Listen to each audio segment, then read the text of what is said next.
I sat by the floor-to-ceiling window of my downtown apartment, the city lights flickering like distant fireflies below.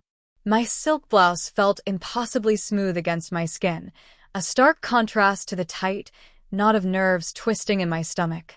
I had just poured myself a glass of Chardonnay, the aroma sharp and comforting, and I was scrolling through my phone when a notification made me pause. It was an invitation to my sister Claire's engagement party. The subject line alone, celebrating the joy of being an only child, made my chest tighten. I couldn't remember the last time I felt that old, familiar sting, the ache of being overlooked, of feeling invisible in my own family. For decades, I had held my silence like a shield, letting her arrogance go unanswered. But something about this toast, this blatant dismissal, ignited a spark I hadn't felt in years. I set the glass down, the cool rim against my fingers grounding me, and stared at my reflection in the glass. A woman who looked calm, composed, successful. Yet beneath the surface, a river of memories surged. Laughter that excluded me, whispered comparisons, that long night when I realized I had to choose myself. The phone buzzed again, a text from an unknown number. It's time she sees the truth. I swallowed hard, a smile teasing the corner of my lips. Maybe tonight, decades of silence would finally end. I was 17 this summer, everything changed. The sun poured through the lace curtains of our old family home, but its warmth couldn't touch the chill that had settled between Claire and me. She had just received the promotion at school, the award, the accolades I had worked just as hard for, yet somehow she always landed in the spotlight. That day, she had insisted I help her prepare for a small party celebrating her accomplishments. I remember standing in the kitchen, my hands trembling as I poured lemonade into delicate glasses, while she rehearsed a toast about the joys of being an only child, oblivious to the fact that I was right there, unseen, unheard. My throat tightened, the bitterness of exclusion washing over me. "You should just relax," she said, tossing her hair. "Don't make it weird." That night, I retreated to my room, the walls lined with books I had devoured in secret, my sanctuary where no one judged me for wanting more. That's when Grandma June called. Her voice was a lifeline, soothing yet firm. "Don't let anyone define your worth, darling," she said. "The world will notice your talent when the time is right, even if your own family doesn't." She handed me a small, worn journal, leather soft from years of use, its pages blank yet promising. "Write your path," she whispered. "Plan your steps. Your life is yours to command." I clutched it against my chest, the weight of her belief anchoring me. That was the turning point. I realized that no applause from my sister, no validation from family would shape my future. I would have to carve it out myself. That night, I made a silent vow.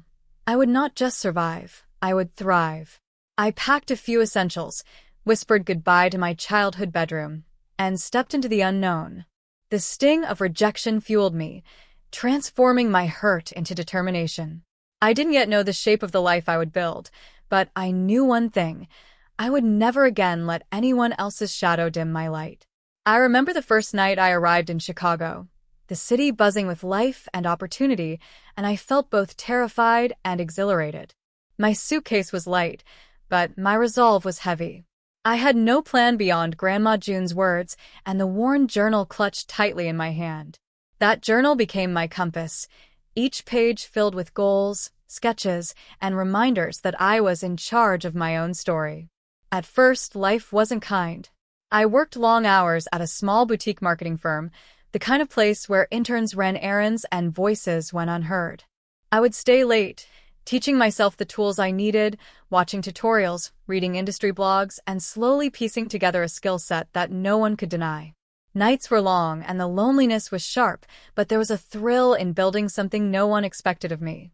Then I met Olivia Bennett, a senior strategist at a firm that specialized in digital branding. She saw me one evening staying late, hunched over spreadsheets and campaign drafts.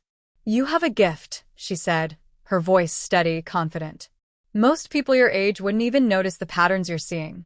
Don't waste it here." She became my mentor, guiding me through the intricacies of the industry, pushing me to take risks, to present bold ideas, and to demand recognition for my work.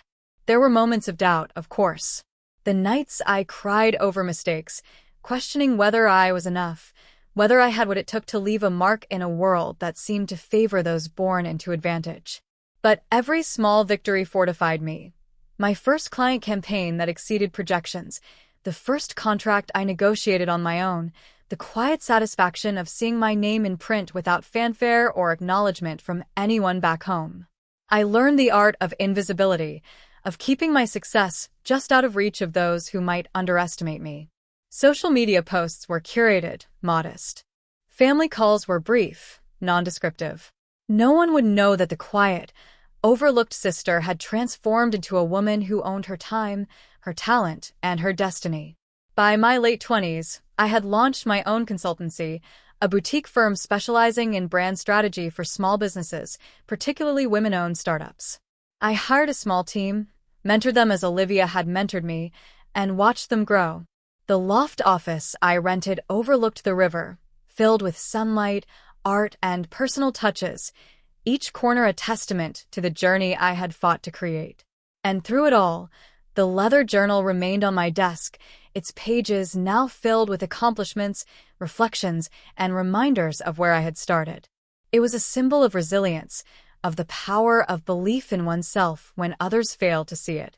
Every decision, every risk, every long, lonely night had been worth it.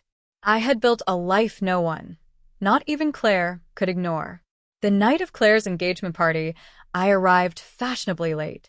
My heels clicked against the marble floors of the private event space, echoing in a way that seemed to announce more than my presence. It announced change.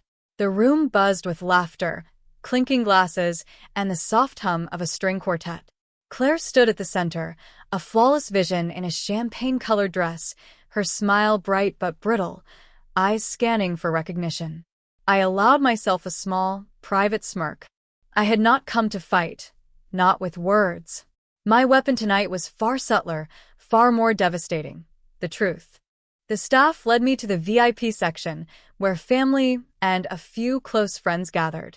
Claire's gaze caught mine across the room, and for a heartbeat, I saw that flicker of something she hadn't expected: confidence. Power. Self-assuredness that she had never thought I could possess. I let the moment stretch, allowing her to notice the subtle details: the tailored navy blazer that suggested quiet authority, the minimalist but exquisite jewelry hinting at financial independence, the sleek tablet in my hand displaying portfolios of my firm's most successful campaigns. Every element was carefully curated to tell a story she had never anticipated. "Emily," she finally said, her voice caught between surprise and forced composure. I smiled warmly, like a sister she thought she knew. "Hello, Claire.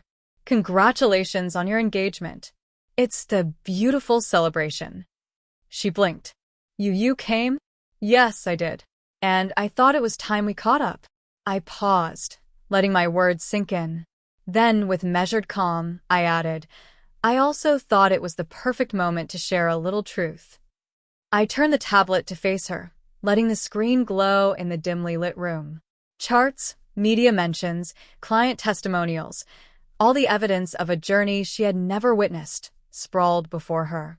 I watched as recognition dawned, followed quickly by disbelief, then shame.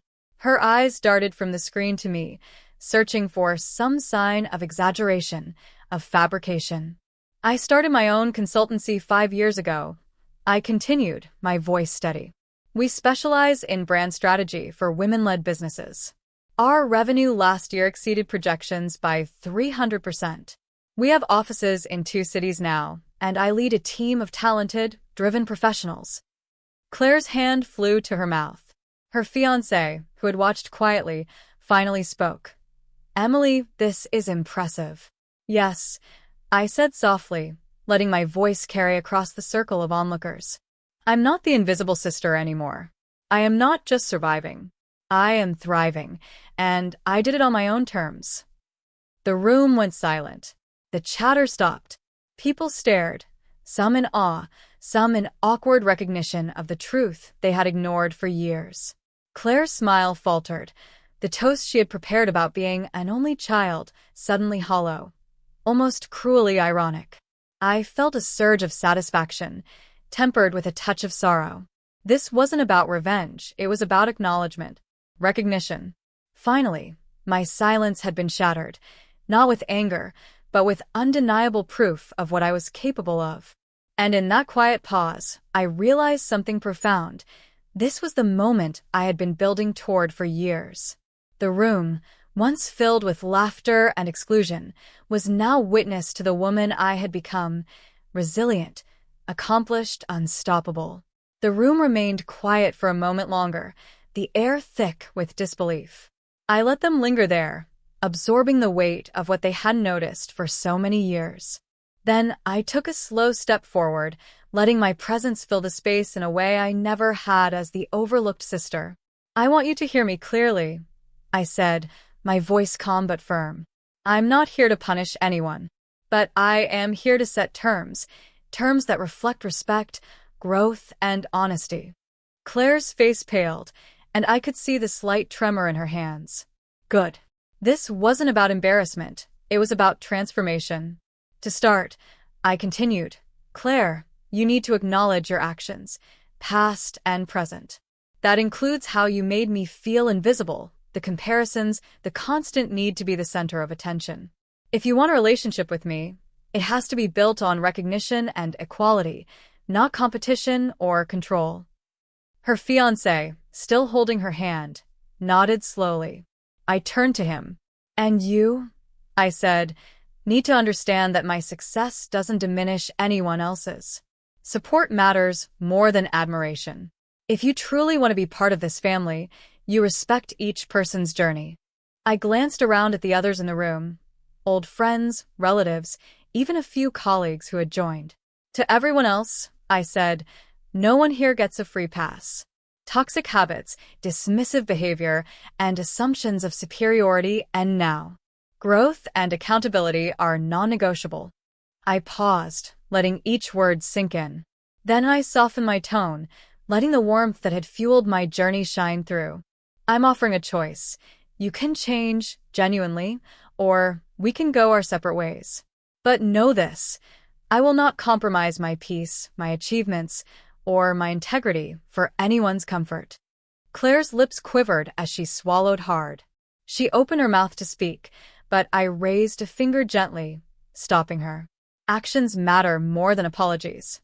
Words are only the beginning. I will support your growth, but only if you commit to it fully. Finally, I looked back at my journal, the leather cover peeking out of my bag, and felt a pang of gratitude. Grandma June's voice echoed in my mind. "The world will notice your talent when the time is right." Tonight it had. "And for me?" I added quietly, almost to myself, but loud enough for them to hear. "I keep my journey sacred. My success is my own. But if you choose to rise, I will rise with you, on my terms, not yours." The room remained silent for a heartbeat, then Claire exhaled slowly, her posture changing, the tension in her shoulders easing. She nodded, a small but meaningful gesture. Respect had been established and boundaries set. I knew that change wouldn't be immediate, but this was the first step, a tangible shift of power, of understanding, and of the rules of engagement. For the first time in decades, I felt the equilibrium tilt in my favor, and it felt like freedom, not just for me, but for the possibility of a healthier, more honest relationship with those I cared about. In the weeks that followed, I watched the subtle transformations unfold. Claire approached me with humility I hadn't seen in years. Our conversations, once filled with tension and competition, began to carry curiosity and care. She asked questions, genuinely wanting to understand my work, my challenges, my growth. For the first time, I saw her not as a rival, but as someone capable of change. Her fiancé, too, shifted. No longer the passive observer, he became a supportive presence, offering encouragement without overshadowing or controlling. And even my extended family, who had silently doubted my path, began to show interest, not in a prying way, but with acknowledgement and respect. I kept my leather journal on my desk, the pages now brimming with reflections, victories, and even sketches of future goals. One evening, I opened it and traced the words Grandma June had written decades ago. "The world will notice your talent when the time is right." I smiled, a mixture of nostalgia and triumph washing over me. That small, worn gift had guided me through isolation, doubt, and countless nights of struggle. I realized then that the journey wasn't just about proving others wrong. It had been about claiming my own narrative, giving myself permission to succeed, and defining my worth on my terms. The relationships that mattered most, those built on respect, honesty, and mutual growth, were now flourishing, and the toxic patterns of the past had no place in my life. As I poured myself a cup of coffee, feeling the warmth seep into my hands, I thought about the quiet moments, the small victories, the times I had whispered to myself, promising that I would not let the world or my family's indifference dim my light. Each choice had led me here, to a space of power, clarity, and grace. I looked out the window at the city skyline, the lights twinkling like distant stars, and whispered a final truth to myself, one that felt like the closing line of a story I had authored from start to finish. I am seen. I am enough. And nothing will ever take that from me again. With that, I turned back to my work, my life, my story, fully owned, fiercely independent, and infinitely at peace. Bottom of form.